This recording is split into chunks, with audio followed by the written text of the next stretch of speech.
Hi friends, welcome back to my channel. అందరికీ ముందుగా శ్రీరామనవమి శుభాకాంక్షలు. బట్ ఈరోజు వీడియోలో వచ్చేసి మనకు ఈరోజు శ్రీరామనవమికి మేమైతే ఇంట్లో ఎలా పూజ చేసుకున్నాం, అలాగే ఏ టెంపుల్కి వెళ్ళామో అక్కడ కళ్యాణం ఎలా జరిగిందో వీడియోలో ఉంటుంది.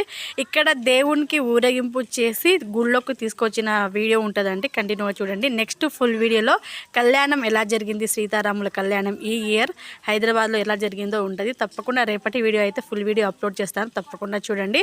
సో నేనైతే ఇక్కడ అవైలబుల్లో లేదండి, మా వారు తీశారు వీడియో అనేది, అందుకే నేనైతే షార్ట్ వీడియో అయితే అప్లోడ్ చేస్తున్నాను.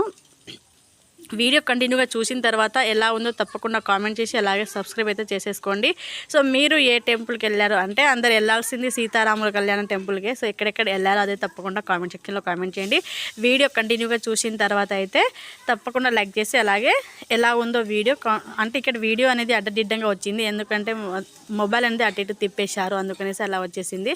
సో ఇక్కడైతే ఫైనల్గా టెంపుల్లోకి అయితే దేవుళ్ళు అయితే అడుగు పెట్టేశారు, ఊరేగింపు అంతా అయిపోయింది, దేవుళ్ళకి అయితే తీసుకొచ్చేశారు. సో సీతకైతే తీసుకొచ్చి మండపంలో కూర్చోబెట్టున్నారు. సో మండపంలో కూర్చోబెట్టిన తర్వాత కళ్యాణం ఎలా జరిగిందో నెక్స్ట్ వీడియోలో వస్తుంది, తప్పకుండా చూసేయండి. ఇలాంటి మంచి మంచి వీడియోస్ కోసం ప్లీజ్ సబ్స్క్రైబ్ చేసి అలాగే లైక్ చేయండి. Thank you for watching. Thank you.